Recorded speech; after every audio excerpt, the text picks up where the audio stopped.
Des défenses du consommateur, on va répondre à un commentaire sur YouTube d'un abonné. Bon, il commente souvent, il nous envoie souvent des grosses palettes, il faut un quart d'heure pour tout lire. Bon, bref, c'est pas grave. Sonovan Nicolas avec 4 chiffres, enfin bref.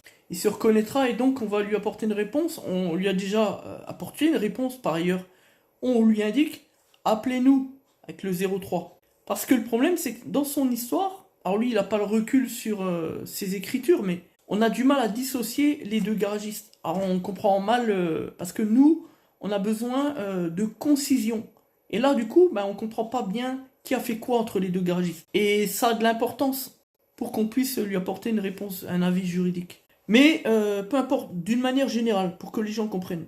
Le dernier prestataire, le dernier professionnel qui intervient, s'il dénonce pas le constat qu'il en fait, en tout cas du véhicule, s'il n'informe pas le client sur d'éventuelles anomalies, comme la fuite d'huile, comme le claquement moteur suite à une disserie décalée, elle-même suite à une croix accessoire qui a claqué, enfin qui s'est déportée à l'intérieur de la distribution, etc. Il devient responsable, juridiquement parlant.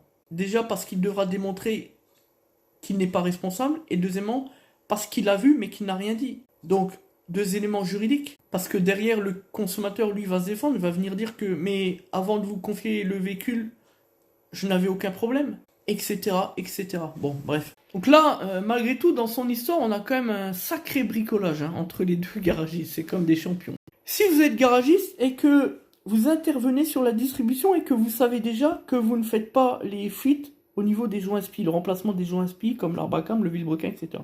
Mais je vais être brut, mais direct, mais je suis désolé, mais ne faites plus jamais de distribution sur aucun moteur. Parce qu'à un moment ou à un autre, et vous ne pouvez pas le savoir à l'avance, il y aura nécessairement un jour ou l'autre des fuites. Et il faudra réparer. Parce qu'on ne peut pas faire une distribution sans faire les fuites.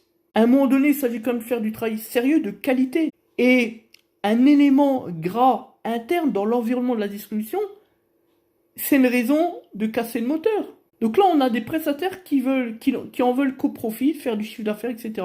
Là, on est dans le bricolage à son paroxysme. C'est du grand n'importe quoi, là, à ce niveau-là. Quant au deuxième prestataire, qui constate la croix casse la disserie, elle se déporte à l'intérieur, il y a un claquement moteur significatif, synonyme de distribution décalée, lui, il remet une croix neuve, etc., il rend le véhicule au client, et il va pas vérifier de la distribution. Alors lui, c'est un champion. Et pour le dernier élément, on ne sait pas si c'est lui ou le prestataire antérieur. Et puis, lorsque le deuxième prestataire refait la disserie, pour vérifier les fuites d'huile ou je ne sais quoi d'autre, il remet même pas une croix neuve. Là, ça dépasse l'entendement. Enfin bref.